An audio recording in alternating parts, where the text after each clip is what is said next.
question the logic of a just war in Iraq ends by that token. There are lots of other countries we should have There are. first. But by the term of a just war, it would philosophically fall under it. Well, that's fine. Okay.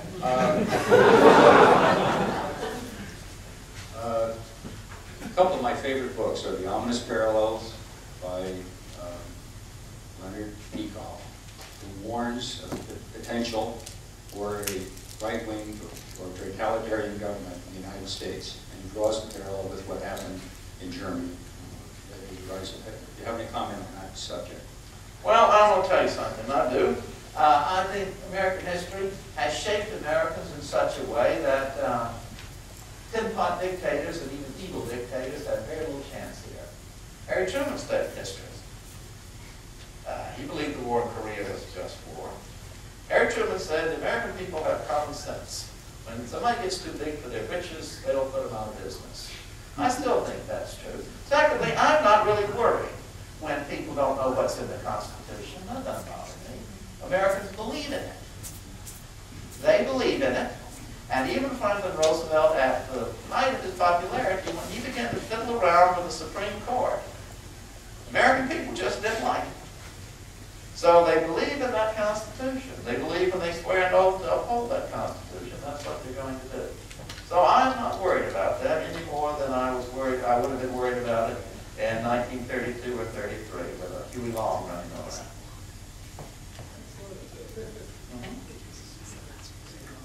One of our founding fathers, James Madison, observed that the Republic was a good experiment, but he gave it 200 years. Also, the historian Arnold Toynbee has written 20 failed civilizations that he examined, and found that of the 20 failed civilizations, 19 of them failed due to forces from within. Could you care to comment on these two observations? Well, I would. Those are very good questions. One, I mean, the founders of our country did not believe that freedom was the movement of history. And when President Bush invoked them, that just was wrong. They believed in cycles of constitutions. And they believed you started out with a king and you ended up as a tyrant. You overthrew the tyrant by a group of good men, aristocrats, and they then degenerated into men just after their own best interest. They were thrown out by the people as a whole, who would set up a balanced constitution, and then that would degenerate into a full-blown radical democracy where the majority overrode everybody's rights, and it would become so chaotic that they'd have to go back to a king. So 200 years, I think Madison was, well, Madison believed it, the founders believed it, Robert E. Lee believed it, and 200 years, so if you dated that from 70 now, we've already gone by that a little bit. Oh, well, yes, we're going to fail, sooner or later. But you're wrong about, I mean, Toynbee's wrong, you're not wrong. But Toynbee is wrong, and others are wrong, who claim that civilizations fall from within. Some of us were in Michigan together, and we talked about the fall of the Roman Empire.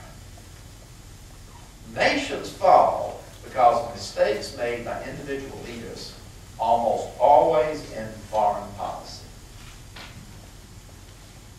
That is what brings a nation down, is failures in foreign policy and conquest. One more question. You touched upon this briefly. Why do you think so many teachers in the United States teach that we're a terrible country, racist country, and all that, and they focus on our shortcomings? I asked that question. In fact, I have taught several Summers Teachers Institutes just to try to rectify that. And I hate to blame this, but it goes back to the Vietnam era. That's when the changing of the teaching of history occurred in our country's schools and in our universities. University history faculties are far, far to the left of ordinary Americans, and they educate the people who go into the high school. And it has become self-perpetuating. So it was the Vietnam era that began to undermine all of these traditional moral authorities, one of which was the idea that America was a great, good nation. And we have never, in several ways, gotten over the legacy of Vietnam. Thank you. Thank you very much.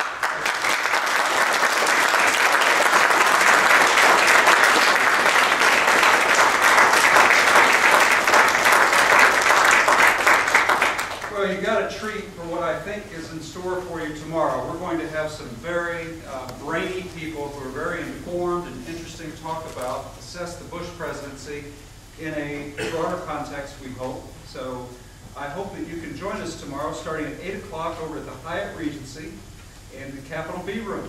And I look forward to seeing you there. The Capitol Hill is 4 blocks away. 8 o'clock will go to about 3:30. We have 3 panels. We have 2 more keynoters. We have a special keynoter starting at 8 o'clock. So be there early for Stephen Wayne from Georgetown. He will be regaling us about the Bush presidency and the tough decisions that President Bush has had to make, and the context of those decisions.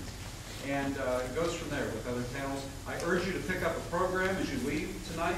Thank you very much, and drive safely in this terrible weather. Thank you.